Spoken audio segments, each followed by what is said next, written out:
नमस्कार दोस्तों, मेरा नाम है संदीप राजौरिया। स्वागत है आपका टारगेट फॉर आईक्यू में। तो आज के इस लेक्चर में हम जानेंगे कि क्या है इंटरनेशनल लॉ और क्या है इसका स्कोप और नेचर, और ये सब आप जानेंगे with the help of MCQs.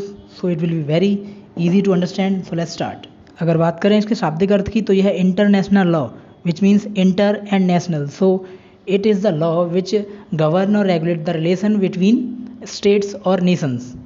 ये कानून दो देशों के बीच के व्यवहार को निर्धारित करता है, उसे रेगुलेट करता है। हमारे जो देश की लॉ होती है, जिसे हम म्यूनिसिपल लॉ बोलते हैं या फिर नेशनल लॉ बोलते हैं, या उसके कॉन्ट्राडिक्शन की तरह से यूज किया जाता है। जनरली इंटरनेशनल लॉ का जो कार्यक्षेत्र होता है वो वेरियस स्टेट्स के नेशनल लॉ से परे और उनके बाहर का होता है, लेकिन कुछ एक्सटेंट तक ये स्टेट्स की टेरिटरीज़ को भी ऑपरेट करती हैं। इंटरनेशनल लॉ स्टेट्स के लिए होता है एक लीगल और पॉलिटिकल एंटिटी, और ये सारी स्टेट्स पर वैसे तो इक्वली अप्लाई होता है। किसी भी कंट्री के साइज़ और पावर की वजह से उसके साथ कोई भेदभाव नहीं किया जाता है, लेकिन फिर भी जो पावरफुल स्टेट्स होती हैं उनकी ये टेंडेंसी होती है कि वो जो प्रिंसिपल्स ऑफ इंटरनेशनल लॉ हैं उनको इस तरह से इंटरप्ट करती हैं कि वो उनके खुद के हितों में और कन्वीनियंस के लिए बन जाएं, यानी कि उनकी खुद की सुविधा के लिए वो उनको बदलना चाहते हैं और बदलते हैं, प्रयास करते हैं ऐसा। चलिए अब समझते हैं कुछ महत्वपूर्ण एमसीक्यूज़ के माध्यम से। पहला क्वेश्चन है, इंटरनेशनल लॉ किन के बीच के रिलेशन और एक्टिविटीज़ को रेगुलेट करता है? तो इसका आंसर होगा डिफरेंट नेशंस।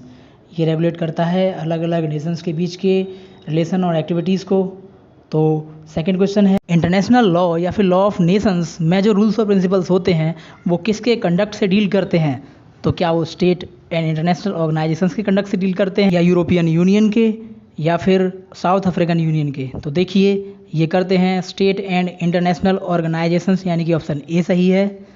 ये डिफरेंट स्टेट्स या नेशंस कह सकते हैं जिनको, और इंटरनेशनल ऑर्गेनाइजेशंस उनके बीच के कंडक्ट को ये रेगुलेट करते हैं। नेक्स्ट क्वेश्चन से पहले हम जान लेते हैं कि ये जो इंटरनेशनल लॉ है उसकी कोई क्लियर डेफिनेशन कहीं दी नहीं गई है, कोई एक सर्वमान्य डेफिनेशन नहीं है।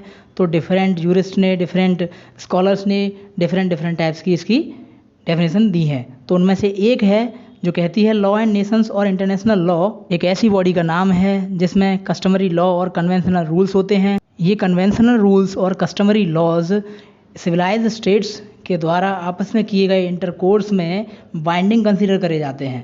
तो ये जो डेफिनेशन है वो किसने दी थी? तो ये दी थी ओपनहाइम ने। इसका ऑप्शन ए सही है। सिंपल शब्दों में कहा जाए तो ओपनहाइम ने कहा कि जो लॉ ऑफ नेशंस या फिर इंटरनेशनल लॉ है वो एक ऐसी बॉडी का नाम है जिसमें कस्टमरी लॉज और कन्वेंशनल रूल्स होते हैं। ये रूल्स सिविलाइज्ड स्टेट्स पर बाइंडिंग समझे जाते हैं उनके आपस में कार्यकलाप या फिर इंटरकोर्स के दौरान।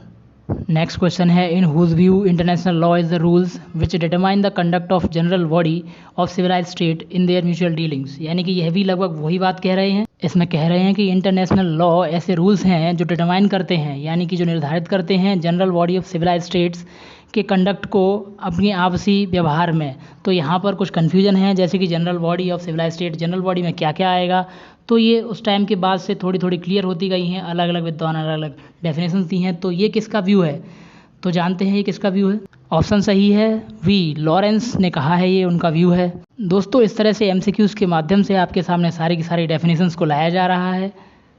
नेक्स्ट क्वेश्चन में कह रहे हैं कि इंटरनेशनल लॉ एक बॉडी है जिसमें ऐसे कॉमन रूल्स हैं जो सब सिविलाइज नेशंस के लिए हैं, और ये सब पर इक्वली बाइंडिंग है, चाहे वो पावर में ज़्यादा हों या साइज में ज़्यादा हों, कोई मैटर नहीं करता। और ये इम्पार्शियल हैं गवर्निंग देयर म्यूचुअल इंटरकोर्सेज, यानी कि वो आपसी इंटरकोर्सेज को गवर्न करते हैं इम्पार्शियल। देखिए इस डेफिनेशन के जो कीवर्ड्स हैं वो हैं common to all civilised nations, equally binding upon and impartially governing. तो इसका आंसर है ऑप्शन सी, जॉन वेसेट ने कहा था ये। अगला क्वेश्चन कहता है कि इंटरनेशनल लॉ टर्म का मतलब है एक ऐसे रूल्स की बॉडी जो अप्लाई होती है इंटरनेशनल कम्युनिटी या फिर सोसाइटी ऑफ स्टेट। ये कथन किसका है? तो ये है टॉस्टन गिल का, यानी कि ऑप्शन बी सही है। अगला क्वेश्चन है, what we call the body of rules which according to their usual definition regulate the conduct of state. ये कह रहे हैं कि उस बॉडी ऑफ रूल्स को क्या कहते हैं जिसकी यूजुअल डेफिनेशन के अकॉर्डिंग वो रेगुलेट करती है स्टेट्स के कंडक्ट को आपस में उनके व्यवहार में।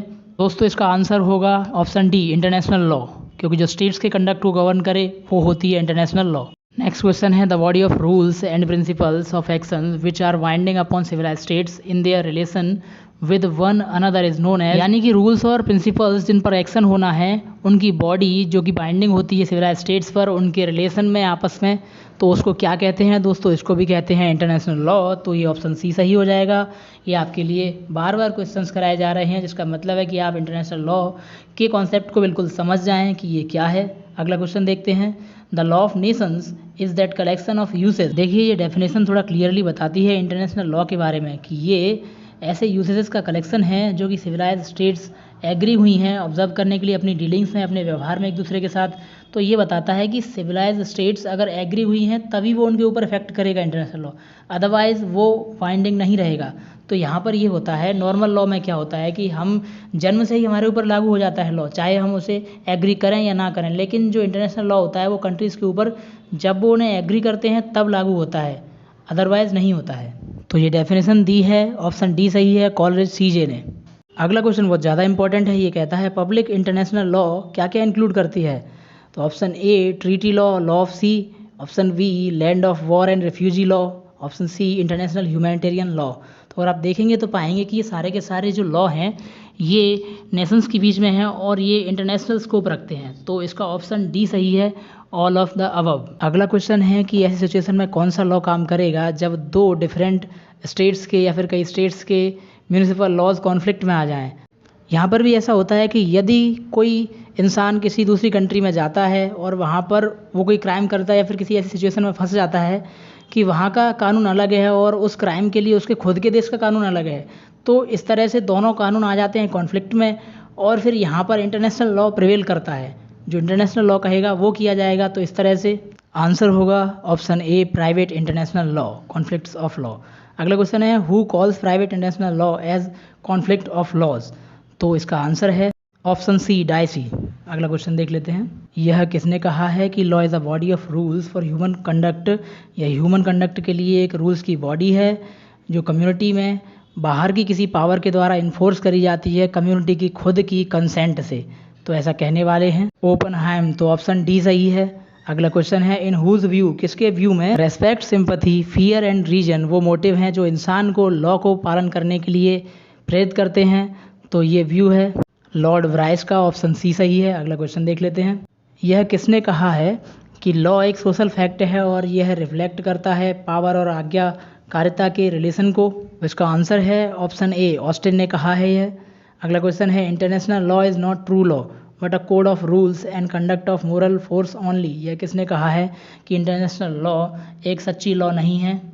तो इसका आंसर होगा ऑप्शन बी, ऑस्टिन ने कहा है यह। अगला क्वेश्चन है ये किसने कहा है कि law is the command of sovereign, यानी कि कानून संप्रभुता का आदेश है जो कि attended by sanction in case of violation of the command, यानी कि अगर आज्ञा का पालन नहीं होता है तो उसे दंड की शक्ति प्राप्त है। तो यह कहा है ऑस्टिन ने, ऑप्शन बी सही है। अगला क्वेश्चन है there is no positive law of nations properly invested with true legal force and binding as the command of a superior. ऐसी कोई पॉजिटिव लॉ ऑफ नेशन नहीं है जो प्रॉपरली ट्रू लीगल फोर्सेस के साथ बाइंडिंग हो as a command of superior. तो यह किसने कहा है? आंसर सही है इसका, option B, Lawrence and Pufendorf. अगला क्वेश्चन है यह किसने कहा है कि international law is at the vanishing point of jurisprudence? तो इसका आंसर है ऑप्शन ए, हॉलैंड ने कहा है। नेक्स्ट क्वेश्चन है कि इंटरनेशनल लॉ एक हैबिचुअली ट्रीटेड और enforced as law like certain kind of positive, it is derived from customs and precedent which form a source of international. यानी ऐसा किसका व्यू है कि इंटरनेशनल लॉ एक पॉजिटिव लॉ की तरह इन्फोर्स करी गई है, यानी ये उत्पन्न हुई है कस्टम्स और प्रेसिडेंट से जो कि इंटरनेशनल लॉ का सोर्स बने हैं? तो ऐसा कहने वाले हैं हॉल एंड लॉरेंस। तो ऑप्शन डी सही है। अगला क्वेश्चन देख लेते हैं। अकॉर्डिंग टू हुम, यानी किसके अनुसार इंटरनेशनल लॉ एक कलेक्शन है रूल्स का जो कि गवर्न करता है स्टेट्स के बीच के रिलेशन को? तो ये कहा है वेंथम ने, ऑप्शन बी सही है। अगला क्वेश्चन है हु होल्ड्स द व्यू, यानी किसका ऐसा व्यू है कि the law of Nations is primarily a law between states. ये प्राइमरली स्टेट्स के बीच के लॉ हैं और केवल स्टेट्स ही इस लॉ ऑफ नेशन के सब्जेक्ट हैं, यानी केवल स्टेट्स पर ही अप्लाई होता है। तो ऐसा कहने वाले ओपनहाइम, ऑप्शन ए सही है। नेक्स्ट क्वेश्चन है किसके मतानुसार states are only subjects of international law? तो इसका आंसर है option C, Percy E Corbett. Next question है according to professor Kelsen international law में जो ड्यूटीज़ होती हैं स्टेट्स की वो अल्टीमेटली ड्यूटीज़ होती हैं किसकी? तो आंसर सही है ऑप्शन ए, इंडिविजुअल्स की ही वो ड्यूटीज़ होती हैं। नेक्स्ट क्वेश्चन है, ऐसा कौन सा कन्वेंशन है जिसके अनुसार जो पर्सन जिनोसाइड के क्राइम का गिल्टी है उसे सज़ा मिलेगी, no matter whether they are the heads of the states, high officials और ऑर्डिनरी इंडिविजुअल्स। यानी कि यह कोई मैटर नहीं करता है कि वो स्टेट्स के हेड हैं या हाई ऑफिसर्स हैं या फिर साधारण नागरिक। तो आंसर सही है ऑप्शन बी, जेनोसाइड कन्वेंशन के अनुसार ऐसा होता है। तो दोस्तों ये तो था एंड इस वीडियो का, उम्मीद करता हूँ आपको पसंद आई होगी। वीडियो को लाइक करें, कमेंट करके बताएं कि कैसी लगी। So thank you all.